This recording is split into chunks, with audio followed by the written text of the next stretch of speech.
this new functionality. So let's go ahead and close down the dependency injection class and the GitHub Access Token entity. And I will open up the controllers folder where I want to create a new class. And this class will be my GitHub controller. So let's see what we need to implement here. First, I will make this inherit from the controller base class. Then we have to decorate it with API controller.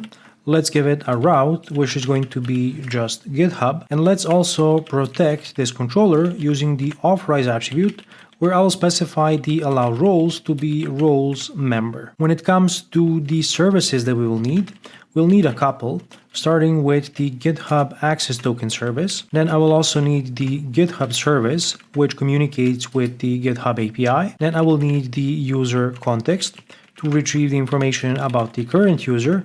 And I will also need the link service for implementing HateOS. And let's start by exposing a put endpoint, where the route will be personal access token. And this URI is going to implement the functionality of storing the access token for the current user. So let's call this store access token. I already have our respective DTO, which is the store GitHub access token DTO. Let me initialize it, and this will be bound from the request body.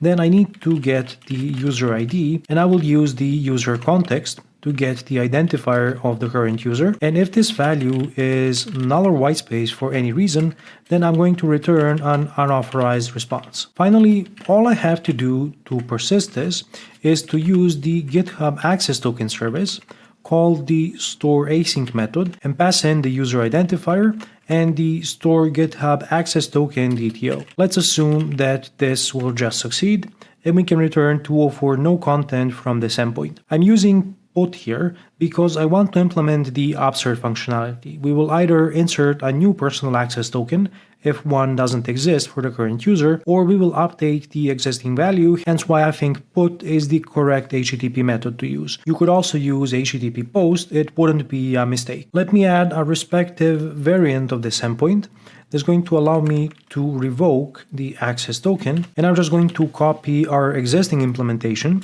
replace the HTTP method with delete, and then instead of calling store async, I will use revoke async to revoke the access token.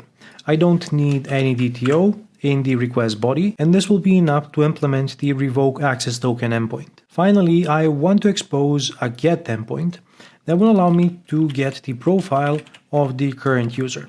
The URI will be profile, and this endpoint will return a response. It's going to be an action result of GitHub user profile DTO, and let's call this the get user profile. Now I'm getting a code completion here that looks promising, and I will accept it, and then let me walk you through the individual steps that we have inside. So we're first getting the user identifier of the current user.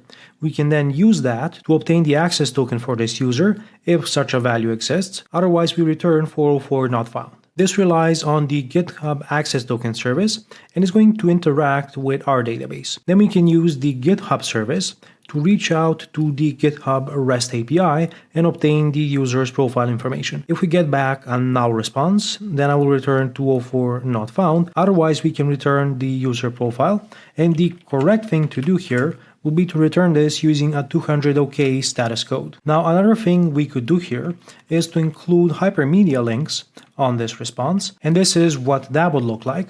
I'm going to add 3 links: the self-referencing link for getting the user's profile, the hypermedia link for storing the access token for the current user, and then the hypermedia link for revoking the access token. One more thing that's missing is content negotiation. So I can bind another argument here from the request header, and this can be the accept header DTO, which I can use to perform a simple check here if I should include the hypermedia links in the response or not. So let me make the adjustment, and this is the final form of our endpoint for getting the profile of the current user. And I think that we are ready to start the application now and test out this implementation. Now the first thing we'll have to do before being able to test this out is to actually obtain a personal access token.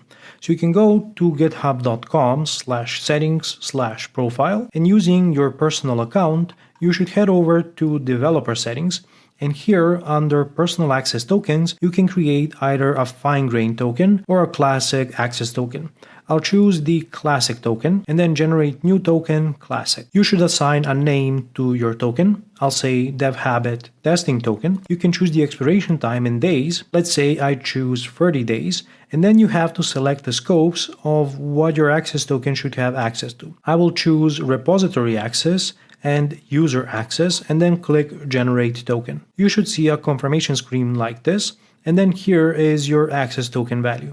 Now don't worry, by the time you are watching this, I will have deleted this access token, so don't even bother trying to use it to access the API on behalf of me. Now what we need to do is to copy this value, as it's going to disappear once you refresh the screen. Let me show you.